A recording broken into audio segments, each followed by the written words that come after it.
नमस्कार मित्रों, result clear में आपका स्वागत है। मित्रों, हम लोग देख रहे थे सीटेट जुलाई 2024 के लिए सोशल साइंस, जिसमें हम लोग लेकर चल रहे हैं कक्षा 6 का इतिहास। तो आज कक्षा 6 में 6वां अध्याय है।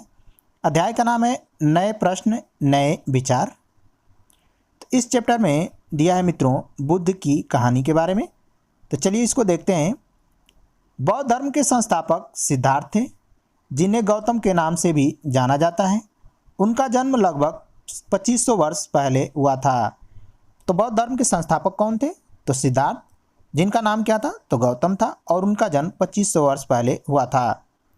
बुद्ध क्षत्रिय थे, सांख्य के नामक छोटे से गण से संबंधित थे। तो महात्मा बुद्ध क्या थे मित्रों? तो क्षत्रिय थे, और ये सांख्य गण के निवासी थे। युवावस्था में ज्ञान की खोज में उन्होंने घर के सुखों को छोड़ दिया। अनेक वर्षों तक वे भ्रमण करते रहे तथा अन्य विचारकों से मिलकर चर्चा करते रहे। अंततः ज्ञान प्राप्ति के लिए उन्होंने स्वयं ही रास्ता ढूंढने का निश्चय किया। तो मित्रों, ये कई वर्षों तक इधर उधर भ्रमण करते रहे और अन्य जितने भी विचारक थे उनसे मिलकर के अन्य चर्चाएं भी किए, लेकिन वो संतुष्ट नहीं हुए। अंततः ज्ञान प्राप्ति के लिए उन्होंने स्वयं ही रास्ता ढूंढना शुरू कर दिया। इसके लिए उन्होंने बोध गया, जो बिहार में पड़ता है, एक पीपल के नीचे कई दिनों तक तपस्या की। अंततः उन्हें ज्ञान की प्राप्ति हुई। इसके बाद से वे बुद्ध के रूप में जाने लगे। तो कहने का ये मित्रों कि महात्मा बुद्ध ने बोध गया में बिहार में एक पीपल के नीचे कई दिनों तक तपस्या किए, जिसके वजह से अंततः उनको ज्ञान की प्राप्ति हुई। तो इसके बाद सिद्धार्थ तब से बुद्ध कहे जाने लगे। बोध गया से वे वाराणसी के निकट स्थित सारनाथ गए, जहां उन्होंने पहली बार उपदेश दिए। तो मित्रों, महात्मा बुद्ध ने अपना पहला उपदेश कहाँ दिया था? तो सारनाथ में दिया था। कुशीनगर में मृत्यु से पहले शेष जीवन उन्होंने पैदल ही एक स्थान से दूसरे स्थान की यात्रा करने और लोगों की शिक्षा देने में व्यतीत किया। तो मित्रों, महात्मा बुद्ध का मृत्यु कहाँ पर हुआ था? तो कुशीनगर में। तो मृत्यु से पहले महात्मा बुद्ध ने अपने जीवन में पैदल ही यात्रा किया और एक स्थान से दूसरे स्थान की यात्रा करते हुए लोगों को शिक्षित किया। बुद्ध ने शिक्षा दी कि यह जीवन कष्टों और दुखों से भरा है, और ऐसा हमारी इच्छा और लालसाओं, जो हमेशा पूरी नहीं हो सकती, के कारण होता है। कभी कभी हम जो चाहते हैं वह प्राप्त कर लेने के बाद भी संतुष्ट नहीं होते हैं एवं और अधिक वस्तुओं को पाने की इच्छा करने लगते हैं। तो बुद्ध ने शिक्षा दिया कि जीवन कष्टों और दुखों से क्या हुआ है? भरा है। ऐसा इसलिए होता है कि जो हमारी इच्छाएं होती हैं, ये इच्छाओं के कारण होता है, और हमारी इच्छाएं कभी पूरी नहीं हो सकती हैं। कभी कभी ऐसा होता है कि हम जो चाहते हैं वो पा भी लेते हैं, लेकिन तब भी हम संतुष्ट नहीं होते हैं और अधिक इच्छाओं को प्राप्त करने की इच्छा रखने लगते हैं, जिससे हमें ये क्या होता है? कष्ट होता है। बुद्ध ने इस लिप्सा को तृष्णा कहा। बुद्ध ने शिक्षा दी कि आत्मसंयम अपनाकर हम ऐसी लालसा से मुक्ति पा सकते हैं। तो महात्मा बुद्ध ने कहा कि ये जो लिप्सा है इसको हम तृष्णा कहते हैं, और बुद्ध ने शिक्षा दिया कि हम आत्मसंयम अपना करके हम ऐसी तृष्णाओं से मुक्ति पा सकते हैं। उन्होंने लोगों को दयालु होने तथा मनुष्यों के साथ साथ जानवरों के जीवन का भी आदर करने की शिक्षा दी। वे मानते थे कि हमारे कर्मों का परिणाम, चाहे वे अच्छे हों या बुरे, हमारे वर्तमान जीवन के साथ साथ बाद के जीवन को भी प्रभावित करते हैं।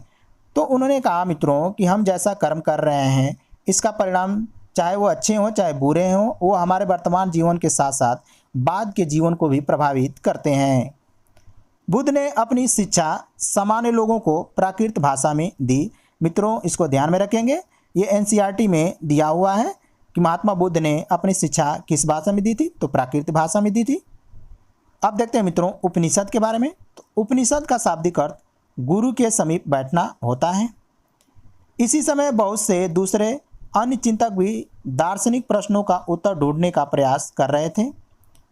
उनमें से कुछ मृत्यु के बाद जीवन के बारे में जानना चाहते थे, जबकि अन्य यज्ञों की उपयोगिता के बारे में जानने को उत्सुक थे। तो मित्रों, जो कुछ चिंतक थे वो दार्शनिक प्रश्नों का उत्तर ढूंढने का प्रयास कर रहे थे, उनमें से कुछ मृत्यु के बाद जीवन के बारे में जानना चाहते थे कि मृत्यु के बाद हमारा जीवन कैसा होता है, जबकि अन्य जो चिंतक थे वो ये ढूंढना चाहते थे कि यज्ञ की उपयोगिता क्या है।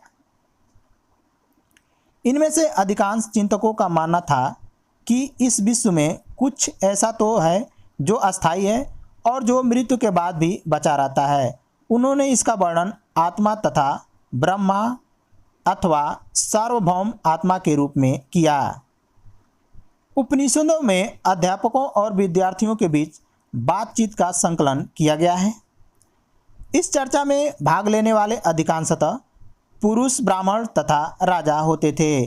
तो मित्रों, उपनिषद में अध्यापक और विद्यार्थियों के बीच बातचीत का संकलन किया गया है। इस चर्चा में भाग जो लेने वाले थे अधिकांशतः पुरुष, ब्राह्मण तथा राजा होते थे। कभी कभी गार्गी, अपाला, घोषा, मैत्रेयी जैसी स्त्री विचारकों का भी उल्लेख मिलता है जो अपनी विद्वता के लिए जानी जाती थी और वाद विवाद में भाग लिया करती थी। तो मित्रों, इसमें जो कभी कभी भाग लेने वाली महिलाएं थी वो गार्गी, अपाला, घोषा, मैत्री जैसी स्त्रियां थी। निर्धन व्यक्ति इस तरह के वाद विवाद में बहुत कम ही हिस्सा लेते थे। इस तरह का एक प्रसिद्ध अपवाद सत्यकाम जबाल का है। तो मित्रों, ध्यान में रखेंगे कि मात्र एक निर्धन व्यक्ति सत्यकाल जबाल है जो इस तरह के वाद विवाद में भाग लिया था। सतकाम जबाल का नाम उसकी दासी माँ के नाम पर पड़ा। गौतम नामक एक ब्राह्मण ने सतकाम को अपना विद्यार्थी स्वीकार किया तथा सतकाम अपने समय के सर्वाधिक प्रसिद्ध विचारकों में से एक बन गए। तो मित्रों, गौतम नाम का एक ब्राह्मण था जो सतकाम को अपना विद्यार्थी स्वीकार किया, तो सतकाम अपने समय के सर्वाधिक प्रसिद्ध उस समय के विचारक बन गए। उपनिषदों के कई विचारकों का विकास बाद में प्रसिद्ध विचारक शंकराचार्य के द्वारा किया गया। अब देखते हैं मित्रों, व्याकरणविद पाणिनि के बारे में। इस युग में कुछ अन्य विद्वान भी खोज कर रहे थे। उन्हीं प्रसिद्ध विद्वानों में से एक पाणिनि ने संस्कृत भाषा के व्याकरण की रचना की। तो मित्रों, ध्यान में रखेंगे कि पाणिनि ने संस्कृत भाषा के व्याकरण की रचना की है। उन्होंने स्वरों तथा व्यंजनों को एक विशेष क्रम में रखकर उनके आधार पर सूत्रों की रचना की। तो पाणिनि ने मित्रों स्वरों तथा व्यंजनों को एक विशेष क्रम में रख करके उस आधार पर सूत्रों की रचना की। ये सूत्र बीजगणित के सूत्रों से काफ़ी मिलते जुलते हैं। इनका प्रयोग कर उन्होंने संस्कृत भाषा के प्रयोगों के नियम लघु सूत्रों लगभग 3000 के रूप में लिखे हैं। अब देखते हैं मित्रों, जैन धर्म के बारे में। इसी युग में अर्थात लगभग 2500 वर्ष पहले जैन धर्म के 24वें तथा अंतिम तीर्थंकर वर्धमान महावीर ने अपने विचारों का प्रसार किया। वह बज्जी संघ के लिच्छवी कुल के एक क्षत्रिय राजकुमार थे। तो मित्रों, ध्यान में रखेंगे कि जैन धर्म लगभग 2500 वर्ष पहले जैन धर्म के 24वें तीर्थंकर और अंतिम तीर्थंकर वर्धमान महावीर स्वामी ने अपने विचारों का प्रचार प्रसार किया। महावीर स्वामी वज्जी संघ के लिच्छवी कुल के एक क्षत्रिय राजकुमार थे। 30 वर्ष की आयु में इन्होंने घर छोड़ दिया और जंगल में रहने लगे। 12 वर्ष तक इन्होंने कठिन एकांकी जीवन व्यतीत किया। इसके बाद इन्हें ज्ञान की प्राप्ति हुई। तो मित्रों, वह 30 वर्ष की आयु में ही घर को त्याग दिया और जंगल में रहने लगे। लगभग 12 वर्षों के बाद कठिन परिश्रम के बाद इनको ज्ञान की प्राप्ति हुई। उनकी शिक्षा सरल थी। सत्य जानने की इच्छा रखने वाले प्रत्येक स्त्री और पुरुषों को अपना घर छोड़ देना चाहिए। उनकी शिक्षा बहुत ही सरल थी और उनका मानना यह था कि सत्य जानने की जो भी इच्छा रखते हैं उनको प्रत्येक स्त्री या पुरुष हो अपना घर छोड़ना होगा। उन्हें अहिंसा के नियमों का कड़ाई से पालन करना चाहिए, अर्थात किसी भी जीवन को न तो कष्ट देना चाहिए और न ही उसकी हत्या करनी चाहिए। तो महावीर स्वामी का कहना यह था कि अहिंसा के नियमों को कड़ाई से पालन करना चाहिए, अर्थात किसी भी जीवन को न तो कष्ट देना चाहिए और न ही उसकी हत्या करनी चाहिए। महावीर का कहना था कि सभी जीव जीना चाहते हैं और सभी के लिए जीवन प्रिय है। महावीर ने अपनी शिक्षा प्राकृत भाषा में दी। यही कारण है कि साधारण जन भी उनके तथा उनके अनुयायियों की शिक्षा को समझ सके। तो मित्रों, महावीर स्वामी ने क्षेत्रीय भाषा यानी प्राकृत भाषा में क्या किए, अपनी शिक्षा का प्रचार प्रसार किए। जो साधारण जन थे, जो लोग थे, वह प्राकृत भाषा को अच्छी तरह से समझते थे, इसलिए उनके अनुयायियों की शिक्षा को भी वो लोग समझ सके। प्रचलन क्षेत्र के आधार पर ही उनके अलग अलग नाम थे। जैसे मगध में बोली जाने वाली प्राकृत मगधी कहलाई। जैन नाम से जाने गए महावीर के अनुयायियों को भोजन के लिए शिक्षा मांगकर सादा जीवन बिताना होता था। तो मित्रों ध्यान में रखेंगे कि महावीर स्वामी के जो भी अनुयायी थे उनको भोजन के लिए भिक्षा मांगकर सादा जीवन बिताना होता था। उन्हें पूरी तरह से ईमानदार होना पड़ता था तथा चोरी न करने की उन्हें सख्त हिदायत थी। उन्हें ब्रह्मचर्य का पालन करना होता था। पुरुषों को वस्त्रों सहित सब कुछ त्याग देना पड़ता था। तो मित्रों ध्यान में रखेंगे, बहुत ज़्यादा कठिनाई थी महावीर स्वामी के जो शिक्षा थी उसमें। अधिकांश व्यक्तियों के लिए ऐसे कड़े नियम पालन करना बहुत कठिन था। फिर भी हजारों व्यक्तियों ने इस नई जीवन शैली को जानने और सीखने के लिए अपने घरों को छोड़ दिया। कई अपने घरों पर ही रहे और भिक्षु भिक्षुणी बने लोगों को भोजन प्रदान कर उसकी सहायता करते रहे। मुख्यतः व्यापारियों ने जैन धर्म का समर्थन किया। किसानों के लिए इस नियमों का पालन करना बहुत कठिन था, क्योंकि फसल की रक्षा के लिए उन्हें कीड़े मकोड़े मारना पड़ता था। तो मित्रों व्यापारियों ने जैन धर्म का समर्थन किया, लेकिन किसानों के लिए महावीर स्वामी की जो शिक्षाएं थी, जो नियम थे, उनका पालन करना बहुत ही कठिन था, क्योंकि फसल की रक्षा के लिए उन्हें कीड़े मकोड़े मारने पड़ते थे। क्योंकि आप जानते ही हैं कि जैन धर्म में यह शिक्षा दी गई थी कि किसी की हत्या नहीं करनी है। बाद की सदियों में जैन धर्म उत्तर भारत के कई हिस्सों के साथ साथ गुजरात, तमिलनाडु और कर्नाटक में भी फैल गया। वर्तमान रूप से उपलब्ध जैन धर्म की शिक्षाएं लगभग 1500 वर्ष पहले गुजरात में वल्लभी नामक स्थान पर लिखी गई। तो मित्रों ध्यान में रखेंगे कि जैन धर्म की जो शिक्षाएं थी बहुत कठोरता थी इसमें, इसलिए हमारे देश से ज़्यादा बाहर ये शिक्षाएं प्रसारित नहीं हो सकी। अब देखते हैं मित्रों संघ के बारे में। महावीर तथा बुद्ध दोनों का मानना था कि घर का त्याग करने पर ही सच्चे ज्ञान की प्राप्ति हो सकती है। ऐसे लोगों के लिए उन्होंने संघ नामक संगठन बनाया, जहां घर का त्याग करने वाले लोग एक साथ रह सके। संघ में रहने वाले बौद्ध भिक्षुओं के लिए बनाए गए नियम विनय पिटक नामक ग्रंथ में मिलते हैं। विनय पिटक से पता चलता है कि संघ में स्त्रियां और पुरुषों के रहने की अलग अलग व्यवस्था थी। सभी व्यक्ति संघ में प्रवेश ले सकते थे। संघ में प्रवेश लेने के लिए बच्चों को अपने माता पिता से, दासों को अपने स्वामी से, राजा के यहाँ काम करने वाले लोगों को राजा से तथा कर्जदारों को अपने देनदारों से अनुमति लेनी पड़ती थी। एक स्त्री को इसके लिए अपने पति से अनुमति लेनी होती थी। तो मित्रों जो भी संघ में प्रवेश लेना चाहता था वो ले सकता था, लेकिन अगर कोई बच्चा है तो उसको अपने माता पिता से, अगर कोई दास है तो अपने स्वामी से, राजा के यहाँ काम करने वाले लोग राजा से तथा जो कर्जदार थे अपने देनदारों से अनुमति लेते थे। अगर वो कोई स्त्री है तो उसको अपने पति से अनुमति लेनी होती थी। संघ में प्रवेश लेने वाली स्त्री पुरुष बहुत सादा जीवन बिताते थे। वे अपना अधिकांश समय ध्यान करने में बिताते थे और दिन के एक निश्चित समय में वे शहरों तथा गांव में जाकर के भिक्षा मांगते थे। वे आम लोगों को शिक्षा देते थे और साथ ही एक दूसरे को सहायता भी करते थे। किसी तरह की आपसी लड़ाई का निपटारा करने के लिए वे प्रायः बैठकें भी किया करते थे। संघ में प्रवेश लेने वालों में ब्राह्मण, क्षत्रिय, व्यापारी, मजदूर, नाइक, गणिकाएँ तथा दास शामिल थे। अब देखते हैं मित्रों बिहार के बारे में। जैन तथा बौद्ध भिक्षु पूरे साल एक स्थान से दूसरे स्थान घूमते रहते थे। केवल वर्षा ऋतु में जब यात्रा करना कठिन हो जाता था तो वे एक स्थान पर ही निवास करते थे। ऐसे समय में वे अपने अनुयायियों द्वारा उद्यानों में बनाए गए अस्थायी निवासों में अथवा पहाड़ी क्षेत्रों की प्राकृतिक गुफाओं में रहते थे। जैसे जैसे समय बीतता गया भिक्षु भिक्षुणियों ने स्वयं तथा उनके समर्थकों ने अधिक अस्थायी शरण स्थलों की आवश्यकता का अनुभव किया। तब कई शरण स्थल बनाए गए जिन्हें विहार कहा गया। आरंभिक विहार लकड़ी के बनाए गए बाद में इनके निर्माण में, यहाँ मित्रों ईंट रहेगा, बाद में इनके निर्माण में ईंट का प्रयोग होने लगा।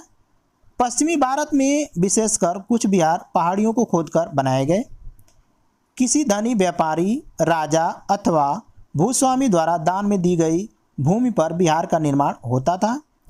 आगे आने वाले शताब्दी में बौद्ध धर्म उपमहाद्वीप के विभिन्न हिस्सों के साथ साथ बड़े क्षेत्रों में फैल गया। तो मित्रों, बौद्ध धर्म क्या हुआ कि उपमहाद्वीप के विभिन्न हिस्सों के साथ साथ बड़े क्षेत्रों में फैलने लगा।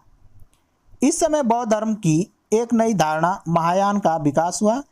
इनकी दो मुख्यतः विशेषताएं थी।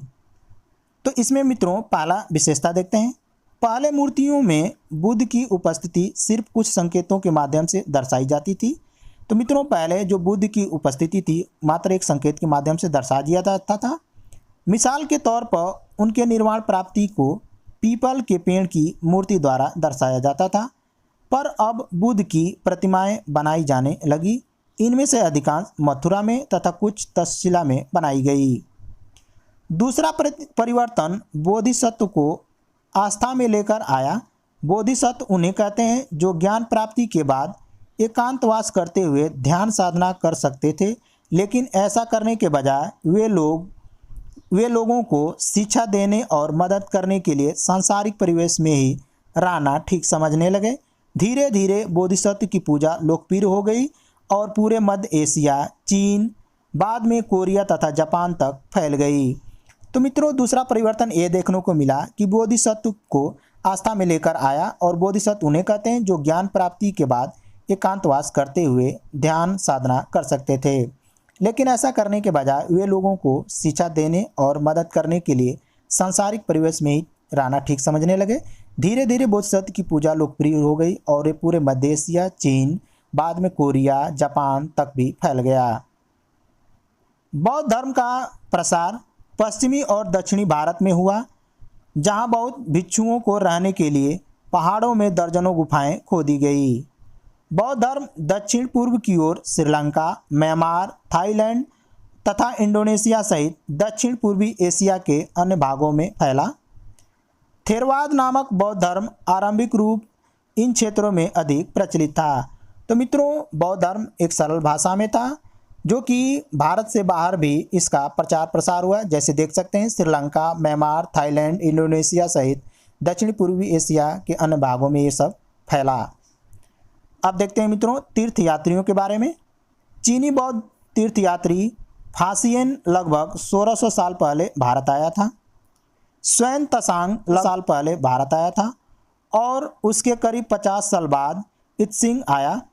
वे सब बुद्ध के जीवन से जुड़ी जगहों और मठों को देखने के लिए भारत आए थे। अब देखते हैं मित्रों नालंदा शिक्षा का एक विशिष्ट केंद्र।